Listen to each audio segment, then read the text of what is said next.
In a world where two men were really bitter about bad movies, comes Bitter Balcony. In other words, I'm Jess.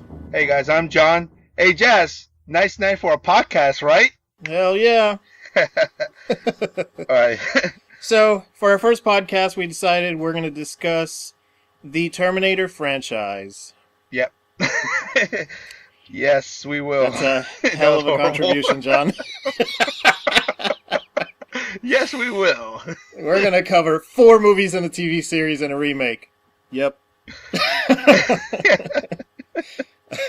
And we'll just laugh for 45 minutes. That's what we'll probably end up doing. Yeah, it's going to be 45 minutes of us being assholes and people going, why the fuck don't these people stop laughing?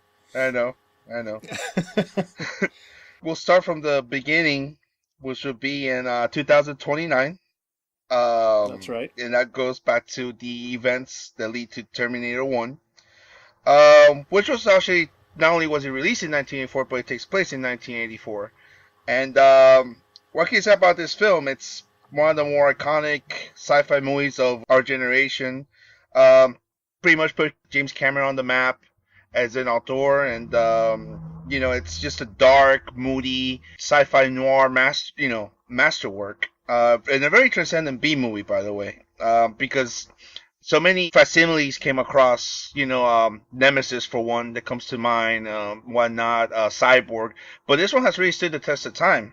And it's still a movie that's highly, referred to and has influenced a lot of filmmakers during the course of its 30 years existence. Terminator 1 is great because it definitely has that B-movie vibe to it. And I love that it was made in the 80s because all of the effects are stop-motion animation or they're just moving around a giant Terminator skeleton, which really works in giving off that B vibe and also being kind of cool to look at in a very retro way. I will say that I would really have loved to have seen the original intention of the film of having Lance Henriksen as the robot and then Schwarzenegger as the hero, because I think a machine doesn't need muscle mass to be strong. The machine is simply a machine, and whatever force it has built into its skeleton. Mm-hmm. So I thought that would have been kind of cool to see Lance Henriksen kicking Schwarzenegger's ass, in a very serious way where Schwarzenegger was actually looking like, fuck, I may not make it. They kind of did that to an extent in was it T3 with the female Terminator, which I kind of liked. Well, I mean, the original concept was, which I'll get to in a little bit later with T2, the whole, James Cameron said that he always envisioned the whole Porsche versus a tank. That's why he originally had Lance Henriksen in mind as a Terminator. But, when you have somebody with the presence of Schwarzenegger, it's kind of hard to deny him that role, Funny enough, that role was originally considered for O.J. Simpson, but they consider him too nice for the role, and that's why he ultimately did not get the role of Terminator. So, goes to show you how things play out, right? Yeah. He didn't get the role of Terminator, but then he became the Terminator of his wife. Yeah, man.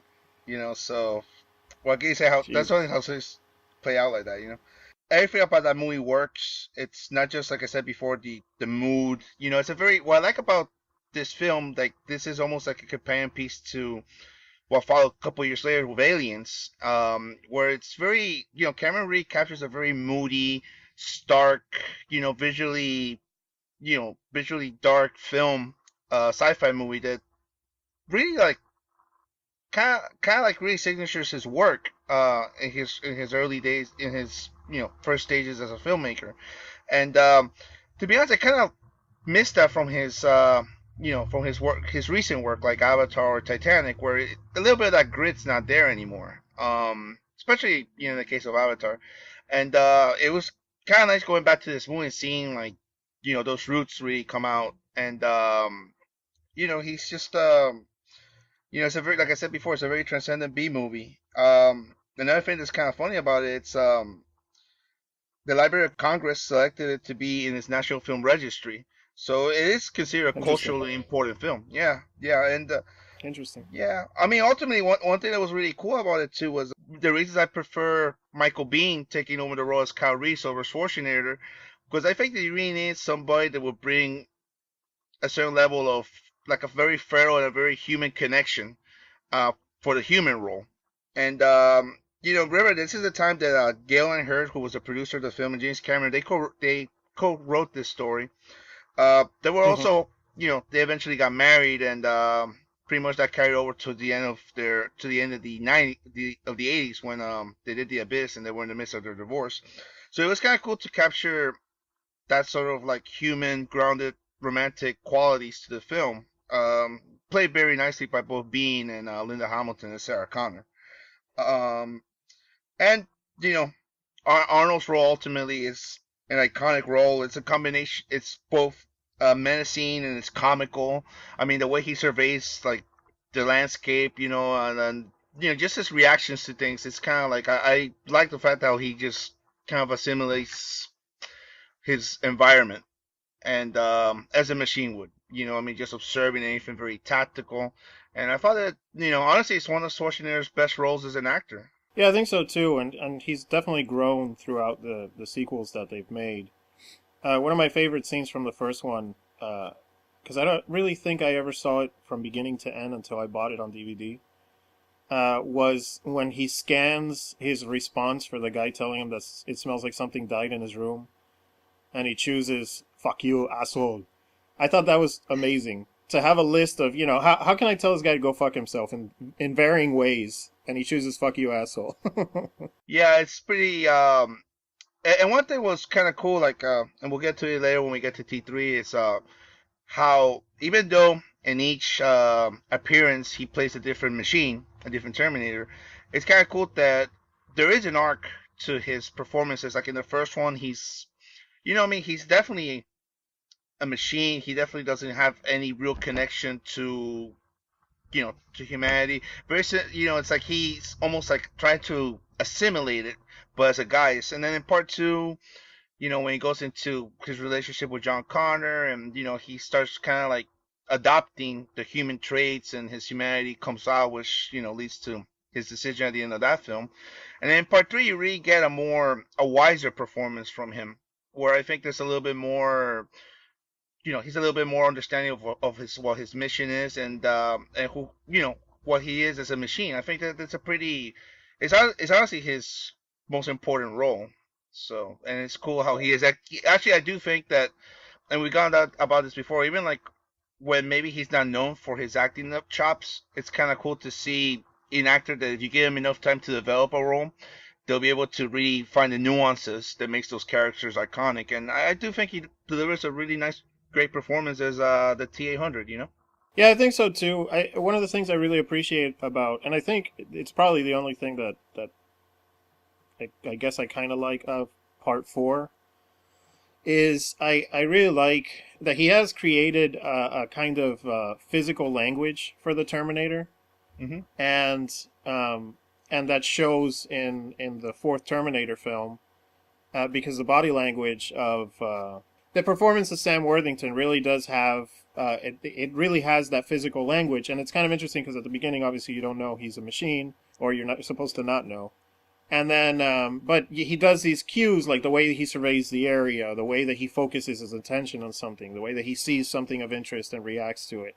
It's all very Terminator-like. But again, it's subtle enough Yeah, that it he was a still pretty comes strong off as point of human. reference for what Warrington did in that film, which is one of Yeah, the few highlights of that particular movie, which we'll get into in a second. yeah, yeah. And of course, we gotta bring up Linda Hamilton's role. I think I love her performance in the first one and her performance in the second one. I wish we would have gotten a movie in between where we would have seen her transition from that innocent chick in the '80s to that tough lady in the '90s. I think it would have been Hmm. cool to see that transition, and I think Sarah Connor Chronicles was intending to do that, but just that show kind of sucked, so it didn't do anything. Um, but yeah, I would have liked to have seen that transition happen on screen instead of just okay, she's really innocent now.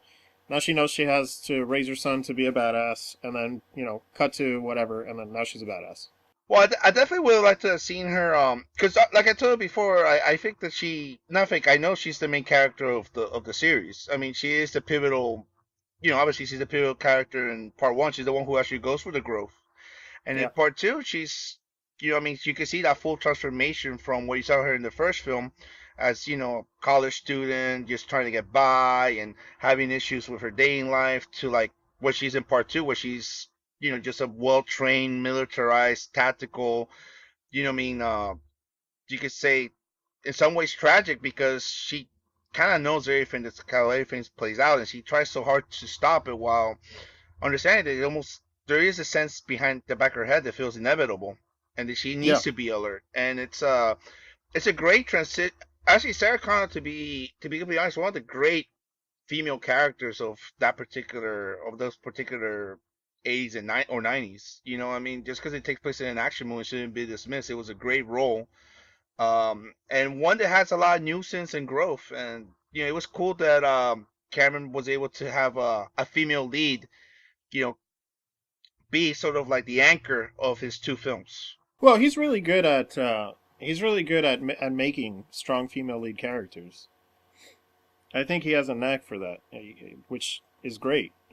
Oh yeah, I mean, he's not only does he, with what he did with Ripley, and what he did obviously with the Mary Elizabeth Mascantonio character in The Abyss, and obviously Sarah Connor with Linda Hamilton, like Hmm. he's able to make him grow and keep a sense of toughness without ever losing their femininity, which is the key. You never feel like these are not women that are like all of a sudden trying to like embrace masculine traits. They're like tough, and they can stand their own. They're intelligent, but they keep their femininity. I mean, Yeah, they can still be and that's what, vulnerable. yeah, they can still be vulnerable, and I think that's really showcases the type of writer, the type of talent that he has. So I mean, what can you say about the guy? He's just a great talent. Yeah.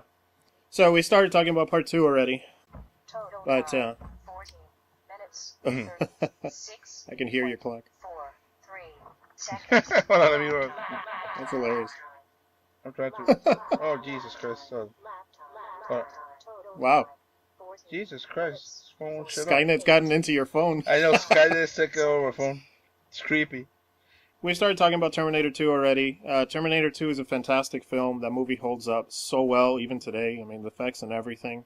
I can't say enough about that movie. That movie was, I think, the first experience I had in a theater where I sat down as a kid in that theater and I got completely absorbed into that movie. It wasn't until the end of that movie that I realized, holy crap, I've totally lost myself for the hour and a half that this movie has run. Because I was gone. I was totally committed, like totally into that movie as I was watching it. Oh, it's definitely one of the great movie going experience of my life. I mean, it's still one of the most innovative movies ever made. Hmm. Uh, the T-1000 is still, it still holds up very Oh yeah. well. And but what I find interesting about Terminator 2, it really is in a lot of ways a quasi remake of the first film. Yeah. Kind of like along the lines of what Evil Dead 2 is with Sam Raimi, or what even Desperado is later on in '95 with Hmm. Robert Rodriguez. He pretty much takes the construct of the first film, and he just pretty much takes it to a grander stage. Cameron, by the way. Yeah. Um, like the key scenes, like like the mall shootout. That's very reminiscent to what happened in Tech Noir in Part One, where it's almost like directed very similarly, with a slow motion and the hesitation from the lead, from the lead not knowing where to go with one side or the other. The Sarah's Rescue is also very similar to that, especially, and one of the key phrases from the whole series has been "Come with me if you want to live." And I think that was great that it got brought back, because it really echoes that level of like reassurance that she needed at that particular time. Well, yeah, and especially coming from the Terminator. Yeah, it was key for her to really listen to that, to just kind of for Sarah to listen to that. So it just makes that connection from part one, and it's just beautifully delivered by Schwarzenegger, and it was just perfectly executed. And obviously, like the climax with them in part one when they go into Cyberdyne, and then in part two when they end up in the steel factory. It's I like the fact that the endings have both industrial settings and I thought that pretty much it just took everything to a larger scale, like we talked earlier. The whole idea of having like a slender villain, and, Robert Patrick in this case, kind of like just whoop Arnold Schwarzenegger left and right. It's kind of that whole idea Yeah. that the whole Porsche versus tank that Cameron always envisioned. And another thing, they were able to elaborate a little bit more on the blowing up of Cyberdyne. Originally, in one of the deleted scenes from the original film, Sarah had suggested to Kyle that let's just go ahead and blow it up so we could probably just speed up the process of changing the future. Um, but I think that it was kind of cool they held that back for the sequel because it actually became a little bit more elaborate and better executed. Yeah, there's definitely a lot of similarities. One of the things I always try to point out to people whenever I see this movie with people is that scene, because he keeps a relatively human form for the majority of the film, the T-1000. Mm-hmm. But that scene where he's flying the helicopter, if you look closely, the T-1000 has 3 arms. He has one arm that he's loading magazines into the gun with. He's got the other arm holding the gun. And he's got a third arm coming out of his chest that's that's piloting the helicopter. And I always thought that was really interesting, and that's something that so many people don't even realize is in that scene. Yeah, it's pretty cool. That's I will have to go, to be honest, I have to go check it out again. I kind of missed that one. Yeah, most people do. And I think it's such a great little detail, Mm. So, yeah, so I think we're pretty unanimous on thinking Terminator 2 is pretty great. Terminator 3, Terminator 3 is one of those movies. The Rise of the Machines. T3 is one of those movies that should have never happened. However, after watching it, it's pretty well done, I think. I mean, there's a couple stupid things here and there. A couple obviously not, this was obviously not a Cameron film type things. But overall, I think, like you said before, Schwarzenegger's performance really matures in that movie. I think the way they justify having a third movie in that series was really well handled. Nick Stahl does a good job. I don't think he really does anything that stands out necessarily. Claire Danes is great, and the way that they justify her being involved in this is actually pretty good too. And even the way that the Terminator manipulates them psychologically to get them to do what they need to do in order to survive, I thought was pretty great. And then back to the Porsche versus tank thing, they went there with Kristana Loken, I guess is her name. Yeah, Christiana Loken. Yeah. Blood Rain. Yeah, Blood Rain. God. So her career ended there, didn't it? Yeah. So did many others. Jesus.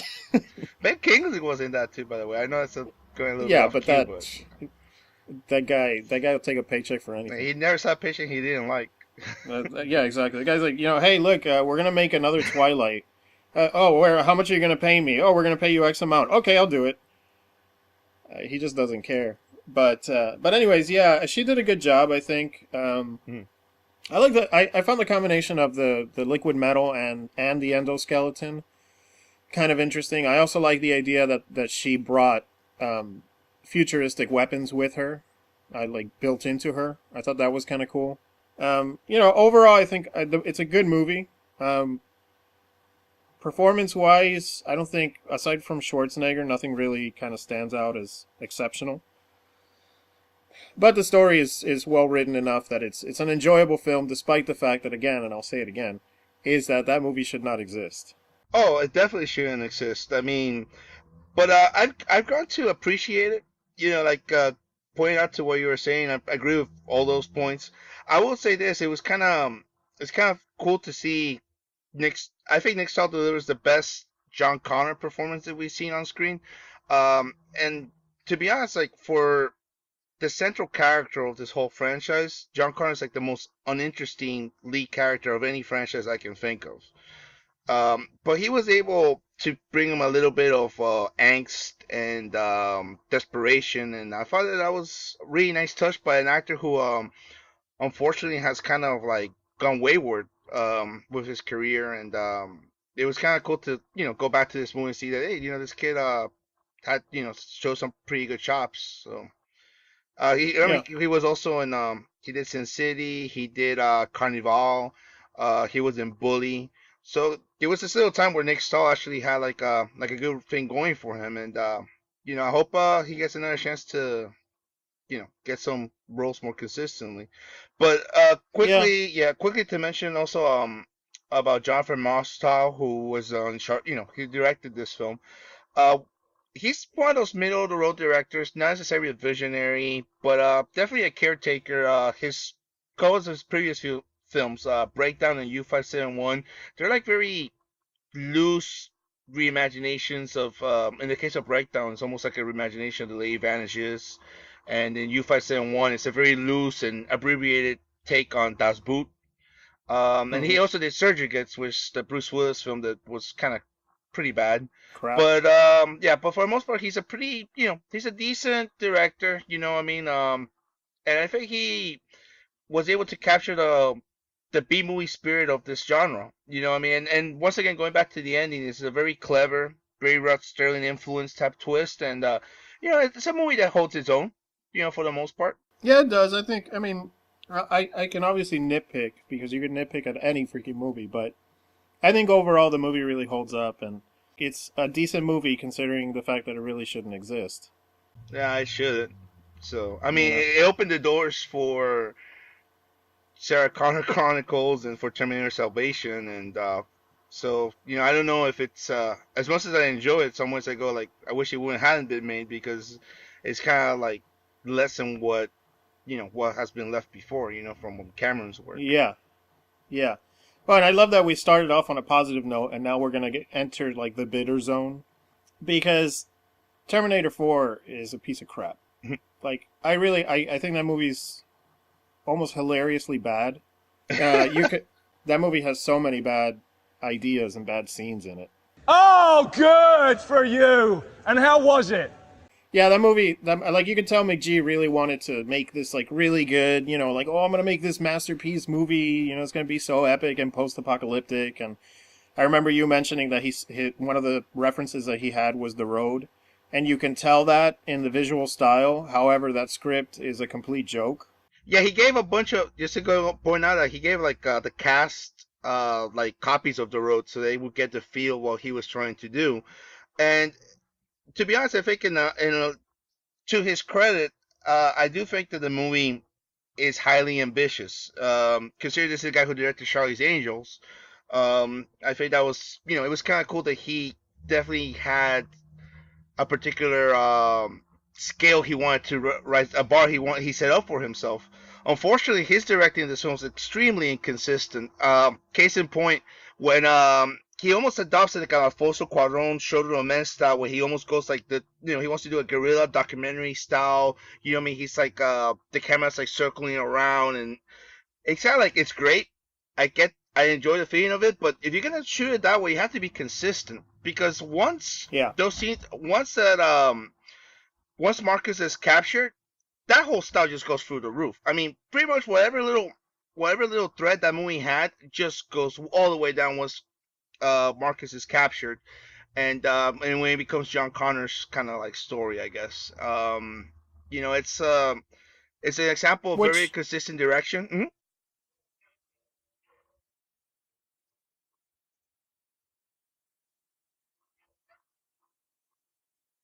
Well, it was intended to be about Marcus and his journey. Actually, I was reading on Wikipedia that they wanted Christian Bale, Mick G wanted Christian Bale to play Marcus Wright, and then Christian Bale was the one who insisted on playing John Connor, which changed the tone of the story to Harold, to keen more, they added more scenes for John, which, to be honest with you, like you could tell him in that movie, it's like he's kind of there, then he kind of really disappears, or he's not really that relevant throughout the course of the film. And at the end, like yeah, he goes and he rescues his dad or whatever, and then it's kind of like it just felt kind of forced, and I don't know. It should have really stuck with Marcus.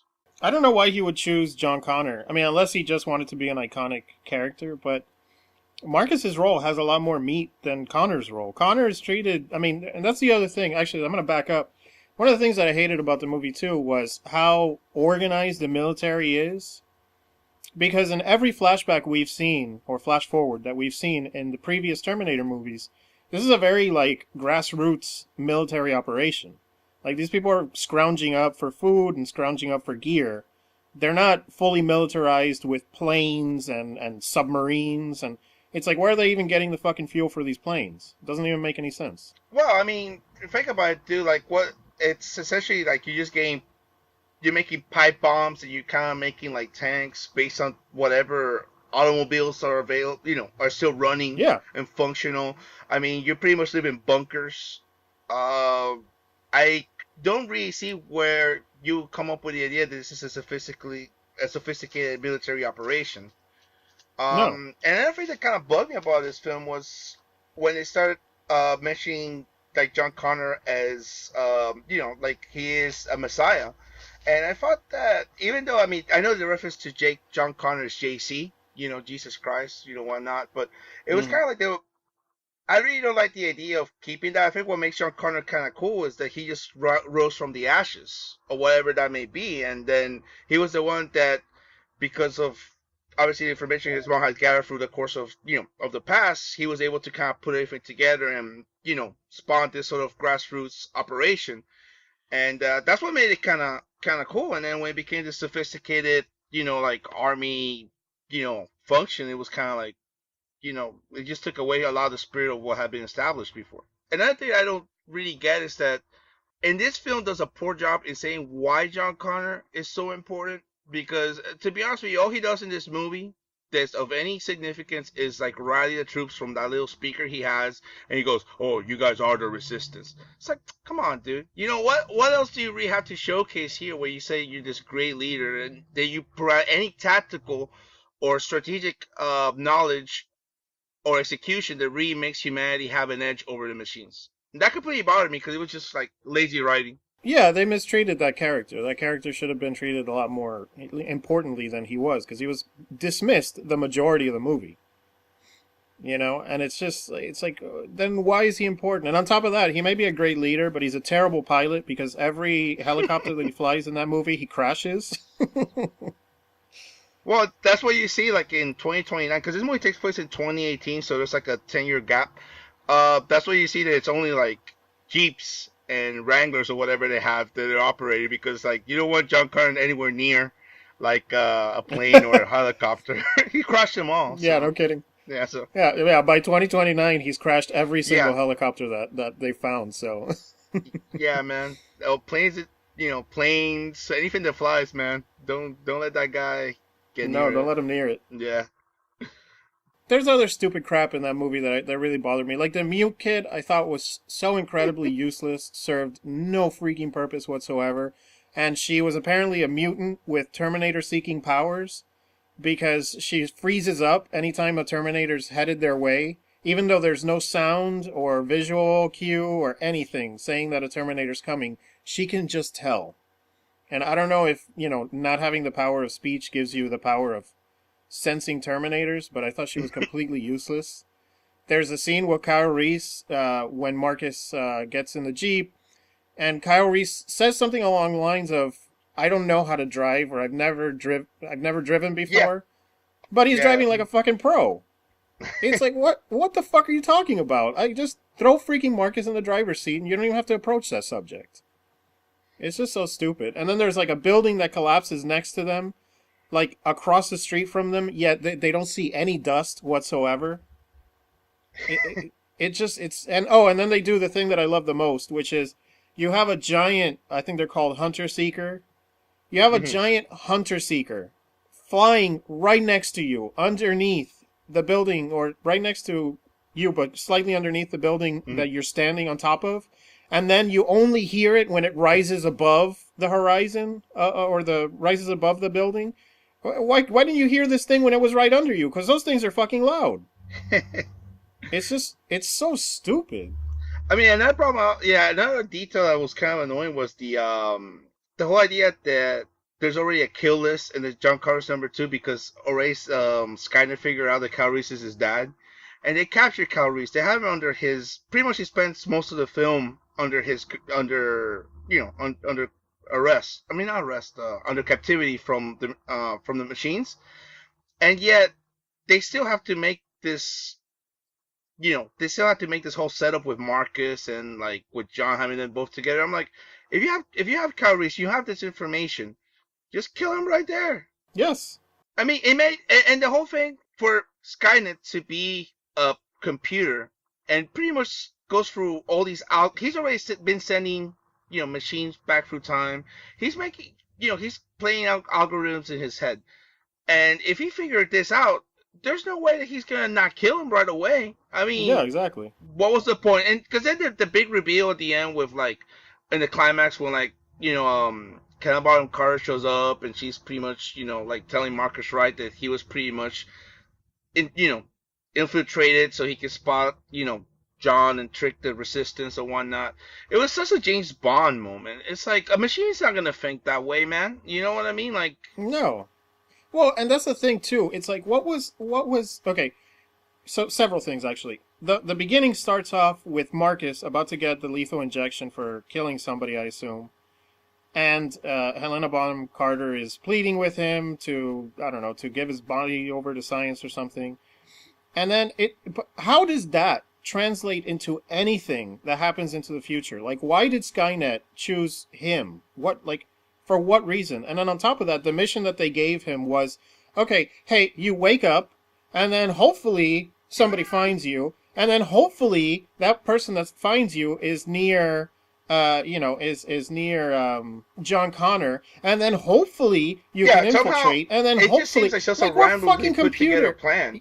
I mean, man, yes, it's like let's roll the dice and see if this guy can find it. It's has already kind of sent. I don't think that they will come up with that conclusion, like just making something up to chance when it's a machine. You know what I mean? A machine thinks exactly. It's an efficient, calculating, entity that follows algorithms. It follows probability. I don't think it's just throw out to chance that this guy's gonna meet these guys 15 years in the future, and not gonna meet just Kyle Reese, but he's also gonna meet John Connor. It's like, it just seems like it was such a randomly put together plan by the machine. It was like. It was just silly, man. Well, it's completely random. So which I found really stupid. Another thing I wanted to mention, towards the ending when John Connor is, morally, he's morally wounded, not morally wounded, but he's wounded, and then Marcus Wright makes the sacrifice to give him his heart in order for John to survive and lead the resistance. I'm sorry, man. There was nothing in the movie that indicated to me that Marcus Wright was going to make that decision based on how the relationship with John was. It was never established that they found some sort of bond. It was never established that they were, that he actually would see that importance of John Connor. You know what I mean? And it's kind of like, oh, yeah, I'm just going to give you my heart. Even though you, like, tortured me, you treated me like shit, and you accused me of stuff I didn't really do on my own. Oh, here's my heart, man. You go on, bro. It's like, come on, man. Well, and the approach is so, like, 1980s TV bullshit approach. It's this, hey, he's dying. Man. Oh, just kill me and give him my heart. And then freeze frame on the laughing and cut to credits. It's ridiculous. Yeah, it was. It felt so. It felt so insincere and unauthentic. Yes. There was never any build up to it. You know what I mean? No. And once again, it just shows how uninteresting John Connor is, because they did nothing in this movie to make you want to root for that character. I mean, there's nothing in that movie that says, oh, John Connor, yeah, that is the leader of the resistance. That's the guy that's worth sacrificing yourself for. No. It just happens to be some random asshole that just talks a bunch of shit. I mean, tell me one thing he did in that movie where you're like, oh, like he's going to be the savior of humanity. Oh, he's the one who has this great plan. No, he's as lost as anybody else in that film, man. Well, no, because Common is more useful than he is in that movie. He's he can survive helicopter crashes like a pro. Yeah, I don't know. I felt it's one of those situations where they got a bigger name than they should have for a secondary character, and then felt like, oh fuck, well now we got to beef up the role because it's a bigger actor. It's like, I hate it when they do that, because usually it doesn't really end up being a good choice to do that. And it's a shame because you actually get two good performances from Sam Worthington as Marcus. I think he did a pretty good job. And I actually like Anthony Yelkin as Kyle Reese. I thought he brought a lot of the nuances that Michael Biehn brought originally. And I think it's a shame that he, because this movie bombed, that we weren't able to see, like, those two characters probably, like, developed a little bit more, maybe carry the new trilogy. Yeah. I think it was just one of those cases, and reminds me a little bit of what happened with the one of the shortcomings of Prometheus was that you depend too much on the source that you're basing yourself on. Like, when you show the Terminator in this film, it was like, what is even the point of doing that? Because those machines don't even come into play until later on, as this is playing in the first film. And it's like Prometheus, like the whole idea of the aliens showing up at the end of the movie. It's like, you're leaning too much on that and not establishing kind of like your own franchise and your Yeah. own storyline. And I think, honestly, when the movie saw Schwarzenegger, that was pretty stupid, man. I mean, it was kind of cool as a fanboy. Yeah, Schwarzenegger is there, cool. But ultimately it was kind of pointless. Yeah, it was pretty useless. And on top of that, didn't Skynet just send one Terminator to get John Connor when he was searching for Kyle Reese? Like, wouldn't a machine? I mean, you're in Skynet where they make these machines. Wouldn't Skynet go, look, this is our one fucking chance. He's here. He's pretty much by himself. Let's activate every goddamn Terminator that we have and send them after him. No, instead it's like, oh, it's that bullshit bad writing, bad villain, Skynet can't monologue, but its way of monologuing is, oh, well, all we need to do is send one Terminator and he'll get him. Well, like I said before, that whole revelation is essentially from a Bond movie. It was kind of Yeah. like, where did that come from, man? It was a bunch of poppycock, and like I said, I don't think give all the blame for this movie's failures to Mick G.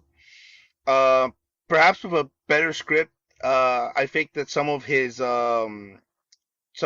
intents would have come out a little bit better, a little bit more effective. But he's not gonna be the type of director who's gonna overcome a bad script. Not a lot of directors No. could, to be fair, but definitely not Yeah. him. So Yeah, I think his direction is okay. Like, his direction is not really the problem. I think the problem really lies within the script. You're a nice guy. You're a nice guy. But I don't fucking cut it when you're bullshitting and fucking around like this on set. yeah, it was just poorly written, man. It's unfortunate because I was reading on Wikipedia. Cameron had mentioned to Warrington, remember that had worked in Avatar. He's the one who recommended Warrington to this project, to McG. He said that if the movie that if the movie that really needs to be seen is the war. I'm paraphrasing, but I think that's kind of, I think that we're heading the right direction as far as continuing the saga. Because you definitely want to see the war against the machines and how everything plays out with the resistance. I do, but with a lot less Transformers. I hated the fact that the Terminators ended up being Transformers in this movie. Well, 2000s filmmaking, man. At least you didn't see a hunter killer with like a gold chain. Or a Terminator say roll out. Yeah. Yeah, dog. Although I will say now that now that we're comparing Skynet to a Bond villain, I would love, a digital hand stroking a white cat that says, "No, Mr. Connor, I expect you to die." I'd watch that sequel. Yeah, I might as well. Yeah, I'd be down with that.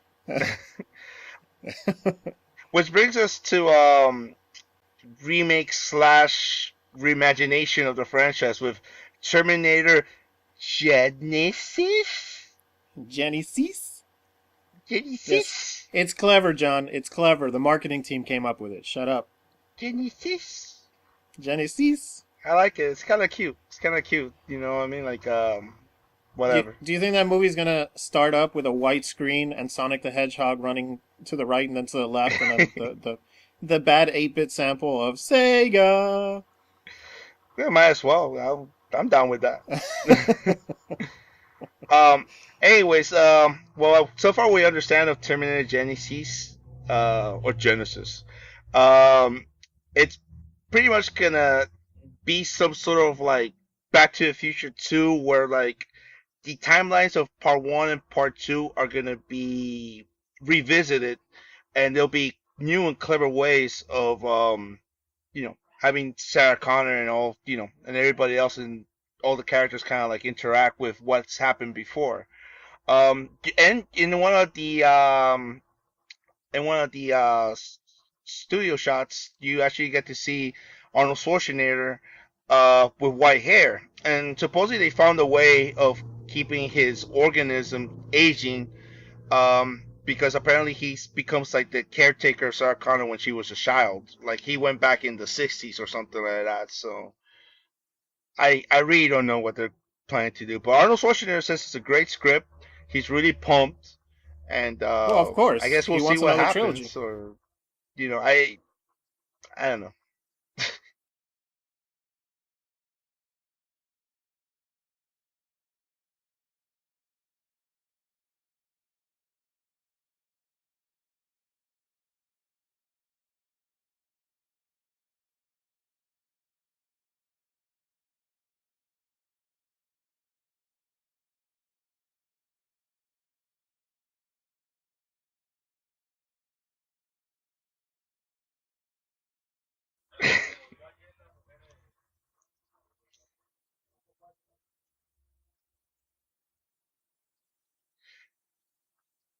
It all goes back to Michael Bay.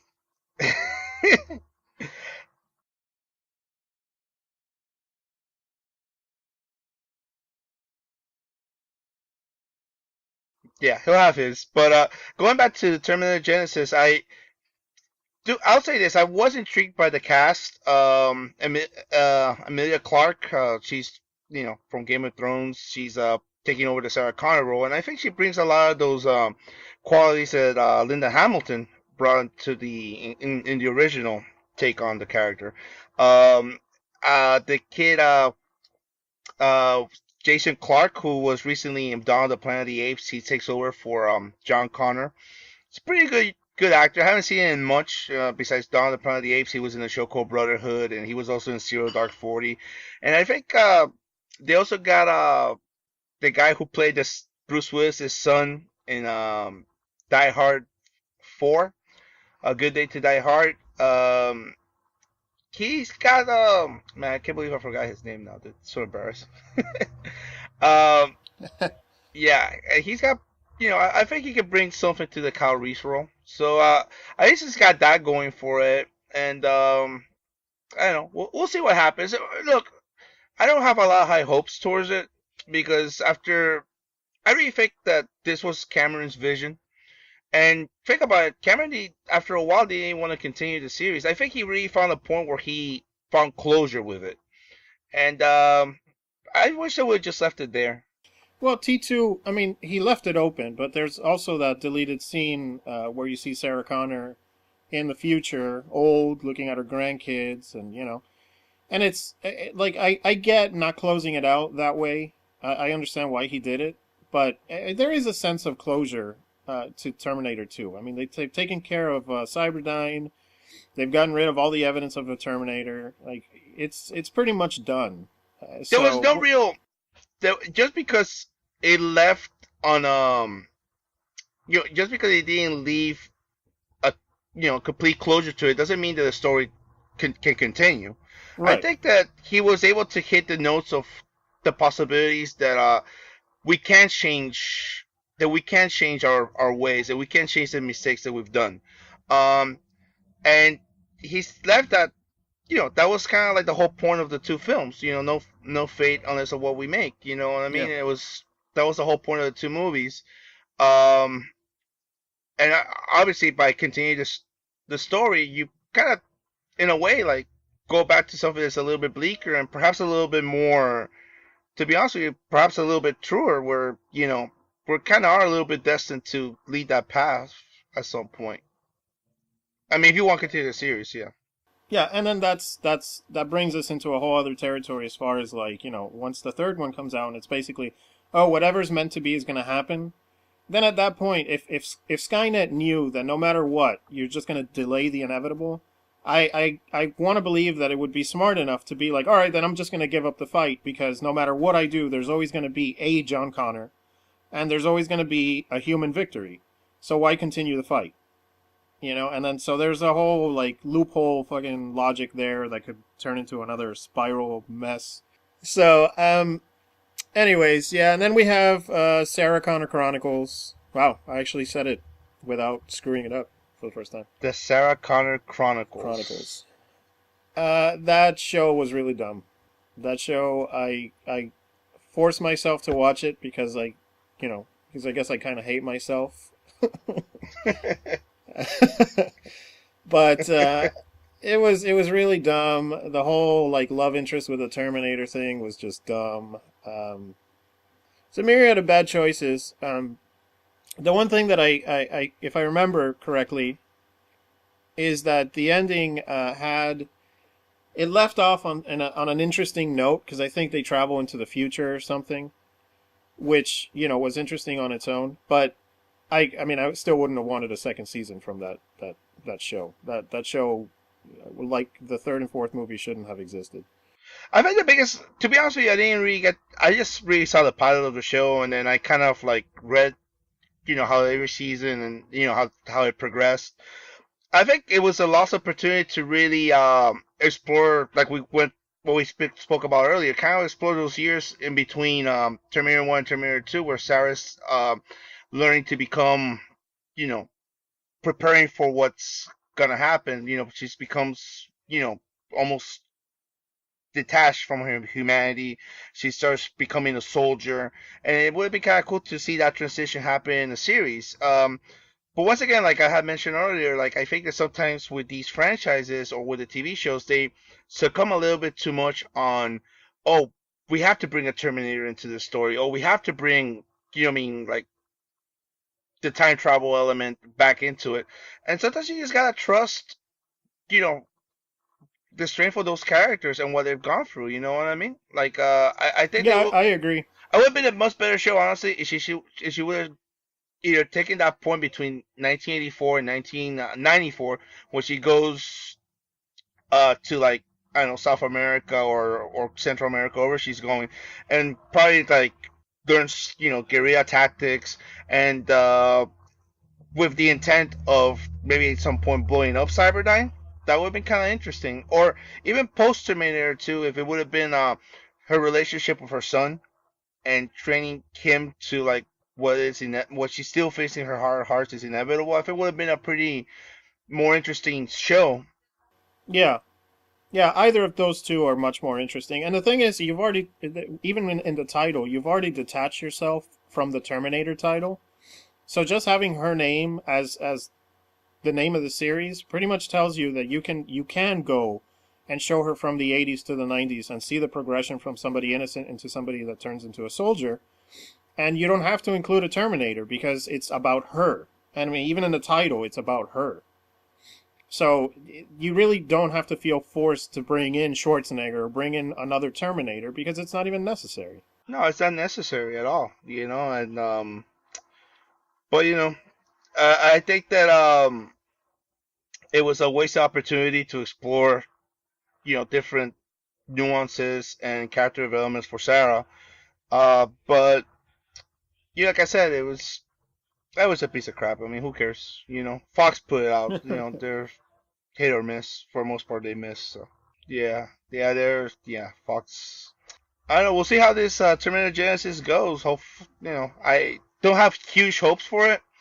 And as we can see by Expendables 3, the renaissance of the aging action heroes sort of coming to an end. I think may work for maybe a project or two, based solely on nostalgia, but I don't know. I think that we'll see what happens here. This could be Arnold's, last chance to really fulfill his renaissance, and reclaim the title as one of the world's greatest action hero.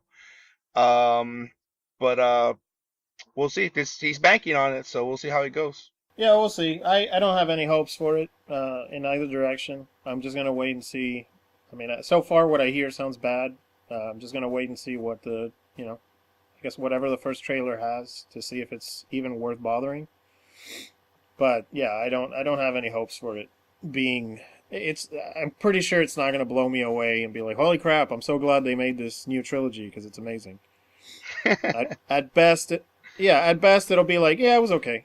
Yeah, I'll take okay. I mean, I don't know. Yeah, man. well, I'll take okay over any pile of crap that Michael Bay puts out just to bring him back up again. So now you know how we feel about the Terminator franchise. 2 good movies, or rather, 1 really good movie, 1 great movie, 1 okay movie, 1 bad movie, and a bad TV series. And we're probably going to get 3 okay potentially movies. a bad new trilogy. Yeah. But anyways, I wanted to shout out to my friends, the Cinema Sluts. I've appeared on their podcast twice, I believe, and they're swell guys. I'll provide a link at the bottom of this post to them. And I believe John has somebody he wants to give a shout out to. Yeah, I want to shout out to my friends Narciso and David from Film Camp Productions. All right, well, I am JAS from Bitter Balcony. And I am John from the same website. Here we are, the Bitter Balcony guys, signing off. Take care. You don't understand. You can't reason with it. You can't stop it. It's gonna come for you. It's gonna come for you and it's gonna kill you, Sarah Connor. It's a machine. It has no feelings. It can't be reasoned with.